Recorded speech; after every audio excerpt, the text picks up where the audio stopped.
प्रिय विद्यार्थियों, आज मैं डॉक्टर ज्योति रोहिला स्वागत करती हूँ मेरे YouTube channel Hindi classes by doctor Jyoti ma'am पर। आप सबका बहुत बहुत स्वागत।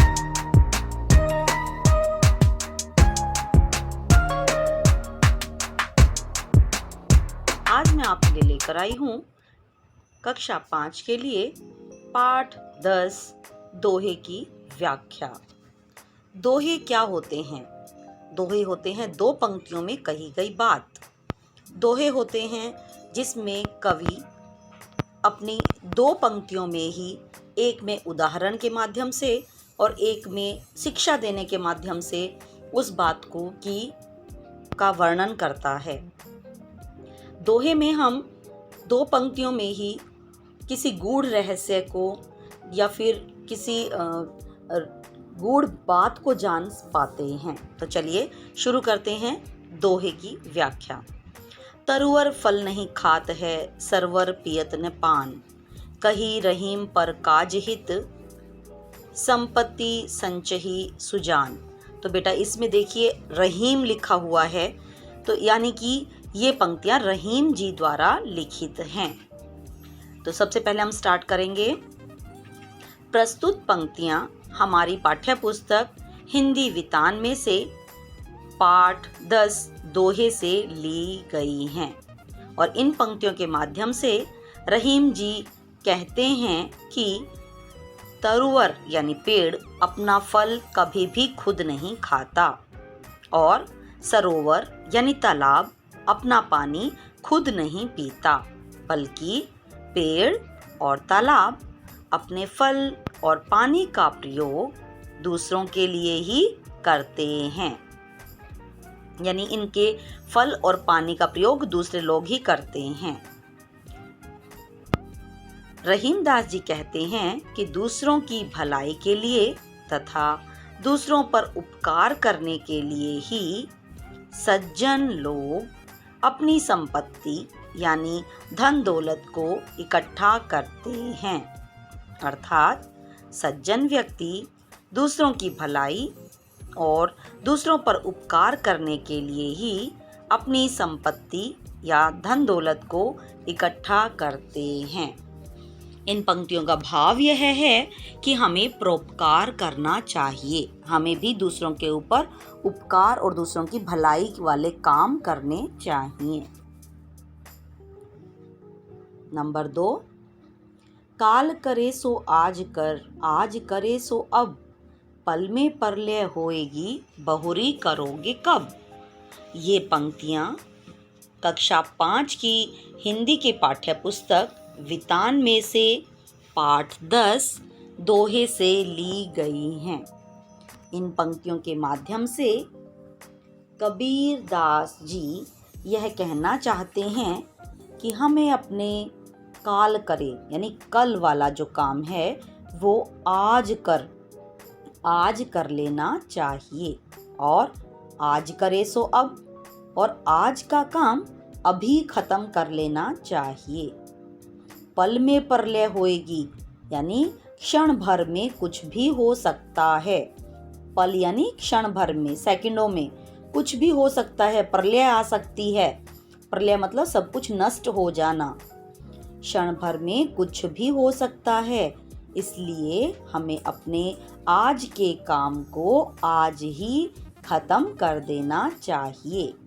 बहुरी करोगे कब, यदि तुमने आज यह काम नहीं किया तो तुम अपना काम फिर कब करोगे। इसलिए कबीर दास जी कहते हैं कि हमें अपने आज के काम को आज ही खत्म कर देना चाहिए। यदि हम अपना आज का काम कल पर छोड़ देंगे तो बहुत देर हो जाएगी और हमारा काम भी पूरा नहीं होगा। इन पंक्तियों का भाव यह है कि हमें अपने काम को उसी समय कर लेना चाहिए।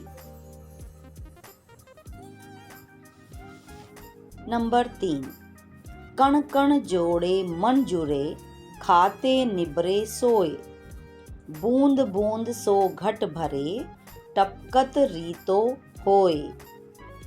ये पंक्तियां वृंद जी द्वारा लिखी गई हैं। और इन पंक्तियों के माध्यम से वृंद जी कहते हैं कि हमें कण कण यानी थोड़ा थोड़ा जोड़कर मण यानी बहुत ज़्यादा हम जोड़ सकते हैं। यानी थोड़ी थोड़ी हमें कलेक्शन करते रहना चाहिए, पैसे जोड़ते रहना चाहिए। यदि हम थोड़ा थोड़ा भी जोड़ेंगे तो अधिक बचत कर सकते हैं। खाते निबरे सोए, और उसमें से यदि हम खाते रहेंगे, उसमें से यदि हम यूज़ करते रहेंगे उस पैसे को, तो हमारा सारा पैसा समाप्त हो जाएगा। बूंद बूंद सो घट भरे, यानी एक एक बूंद अगर मटके में घड़े में टपकती रहेगी तो वो घड़ा भर जाएगा। परंतु यदि उस घड़े में से एक एक बूंद नीचे गिरती रहेगी तो पूरा घड़ा खाली हो जाएगा। इससे हमें ये पता चलता है कि हमें बेशक थोड़ा थोड़ा ही सही, बूंद बूंद बहुत थोड़ा ही होता है, एक एक बूंद, लेकिन अगर मटके में एक एक बूंद जाती रहेगी तो मटका एक दिन भर जाएगा। और यदि उसमें से एक एक बूंद नीचे गिरती रहेगी तो पूरा मटका खाली हो जाएगा, पूरा घड़ा पानी से रिक्त हो जाएगा। उसी तरह से हमें भी थोड़ा थोड़ा पैसा जोड़ते रहना चाहिए, तो एक दिन हमारा बहुत अधिक पैसा जुड़कर इकट्ठा हो जाएगा। इन पंक्तियों के माध्यम से, इन पंक्तियों का भाव यह है कि हमें थोड़ी थोड़ी करके बचत करते रहना चाहिए, तो हमारे ज़्यादा पैसे इकट्ठे हो सकते हैं।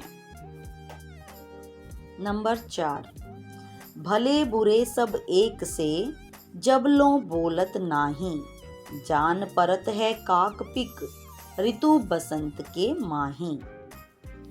भले बुरे, इन पंक्तियों के माध्यम से वृंद जी कहना चाहते हैं कि भले बुरे या अच्छे और बुरे की पहचान नहीं हो पाती। कब तक? जब तक कि हम उनसे कोई बातचीत नहीं करते। यानी बातचीत करके ही हम अच्छे और बुरे की पहचान कर पाते हैं। किसी से बात करने के पश्चात ही हम उसके अच्छे या बुरे होने को जान पाते हैं। जान परत है काक पिक, काक मतलब कौवा, पिक मतलब कोयल। कोयल और कौवा एक जैसे ही दिखाई पड़ते हैं, उनको पहचानना थोड़ा मुश्किल हो जाता है क्योंकि दोनों का रंग काला होता है। लेकिन ऋतु बसंत के माही, लेकिन वसंत ऋतु के आने पर कौवा और कोयल की पहचान आसानी से हो जाती है, क्योंकि कौवा कर्कश ध्वनि यानी जो कानों को अच्छी नहीं लगती ऐसी ध्वनि में गाता है और कोयल मीठी वाणी में अपने गीत सुनाती है। इसलिए अच्छे और बुरे की पहचान उनके बोलने पर ही होती है। अर्थात हम किसी अच्छे या बुरे की पहचान उसको परख कर ही कर पाते हैं। नंबर 5, अति का भला न बोलना, अति की भली न चुप, अति का भला न बरसना, अति की भली न धूप। ये पंक्तियाँ कबीरदास जी द्वारा लिखी गई हैं और इन पंक्तियों में बड़ा गूढ़ रहस्य छुपा हुआ है। यानी किसी भी चीज़ की अधिकता अच्छी नहीं होती। इन पंक्तियों के माध्यम से कबीरदास जी ये कहना चाहते हैं कि कोई भी चीज़ जब अधिकता से ज़्यादा हो जाती है, बहुत अधिक मात्रा में हो जाती है, तो वो अच्छी नहीं होती। अगर कोई बहुत ज़्यादा बोलता है तो वह अच्छा नहीं होता, और यदि कोई बिल्कुल चुप रहता है तो वो बात भी अच्छी नहीं होती। बहुत अधिक बरसना यानी बहुत अधिक बारिश भी अच्छी नहीं होती, और बहुत अधिक धूप का निकलना भी सेहत के लिए अच्छा नहीं होता। इन पंक्तियों के माध्यम से कवि कह रहे हैं कि हर एक चीज़ अपनी लिमिट में ही अच्छी होती हैं और उनकी अधिकता कभी भी अच्छी नहीं हो सकती। नंबर 6, विद्या धन उद्यम बिना कहूँ जो पावे कौन, बिना डुलाए ना मिले जो पंखा की पोन। ये पंक्तियाँ वृंद जी द्वारा लिखी गई हैं और इन पंक्तियों के माध्यम से वृंद जी कहते हैं कि विद्या यानी पढ़ाई उद्यम के बिना यानी परिश्रम के बिना नहीं मिल सकती। यानी विद्या रूपी धन को प्राप्त करने के लिए हमें कठोर मेहनत करनी चाहिए। विद्या रूपी धन बिना परिश्रम के प्राप्त नहीं हो सकता। कहो जो पावे कौन, यानी कौन ऐसा है जिसे विद्या रूपी धन बिना मेहनत के प्राप्त हो गया हो? यानी कोई भी नहीं। कोई भी ऐसा इंसान नहीं है जिसे विद्या रूपी धन बिना परिश्रम किए मिल जाए। जिस प्रकार से पंखे की हवा को प्राप्त करने के लिए उसे हिलाना पड़ता है, तभी हमें पंखे की हवा मिल पाती है। उसी प्रकार से जब हम कठोर मेहनत करते हैं तभी हमें विद्या की प्राप्ति होती है। किसी भी काम के लिए हमें मेहनत करनी चाहिए। जिस प्रकार से हम पंखे की डंडी को हिलाए बिना पंखे की हवा प्राप्त नहीं कर पाते, उसी प्रकार से बिना कठोर मेहनत किए हम पढ़ाई यानी विद्या को प्राप्त, विद्या रूपी धन को प्राप्त नहीं कर सकते। नंबर 7, माखी गुड़ में गड़ी रही, पंख रहे लपटाए, हाथ मले और सिर धुने, लालच बुरी बलाए। कबीर दास जी के द्वारा ये पंक्तियां लिखी गई हैं और उन्होंने अपनी इन पंक्तियों के माध्यम से कहा है कि लालच बहुत बुरी चीज होती है, बहुत बुरी बला होती है। हमें लालच नहीं करना चाहिए।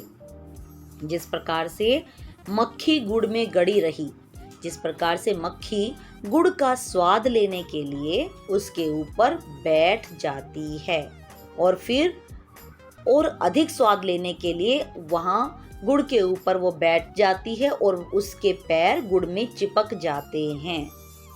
उस गुड़ के अंदर वो चली जाती है। धीरे धीरे उस गुड़ के अंदर उसके पैर और पंख चिपकते चले जाते हैं और वह, क्योंकि उसके पंख भी गुड़ में चिपक जाते हैं, अब वह उड़ भी नहीं सकती क्योंकि वह लालच करके वहाँ पर बैठी है और उसी में उसके पंख चिपक गए हैं, तो अब उसकी मृत्यु वहाँ पर होना निश्चित है। अब चाहे वह कितने भी हाथ मले यानी कितना भी पछता ले और कितना भी सिर धुने यानी कितना भी रो ले, लेकिन अब उसकी मृत्यु होना निश्चित है। अब उसे समझ में आ गया है कि अब पछताने और रोने से कोई फायदा नहीं है। उसने लालच करके गुड़ पर बैठकर उसका आस्वादन लेने के लिए गुड़ का वो वहाँ पर बैठ गई थी और उसे लालच आ गया कि मैं थोड़ा और खा लेती हूँ, और वहीं गुड़ के ऊपर ही वो बैठ गई थी। तो लालच, यहाँ पर उसको समझ में आया कि लालच बुरी बला है और हमें लालच नहीं करना चाहिए। तो देखा बच्चों, आपने इन दोहों के माध्यम से एक एक उदाहरण भी दिया है लेखक ने, कवि ने, और उसको वहाँ पर अपनी बातों के माध्यम से उसको प्रकट भी कर दिया है कि किस प्रकार से दोहों से हमें कोई सीख मिलती है, कोई शिक्षा मिलती है। तो इसलिए दोहे हमेशा दो पंक्तियों में लिखे जाते हैं। इसमें कोई शिक्षा प्रद होते हैं, शिक्षा कोई ना कोई निहित होती है। उदाहरण के माध्यम से वहाँ पर कवि अपनी बात को स्पष्ट भी कर देता है। तो आशा करती हूँ अब आपको दोहों को समझने में कोई परेशानी नहीं होगी और आपको दोहों की व्याख्या करना अब आपके लिए बहुत आसान हो जाएगा। धन्यवाद बच्चों, मिलते हैं अगली वीडियो में।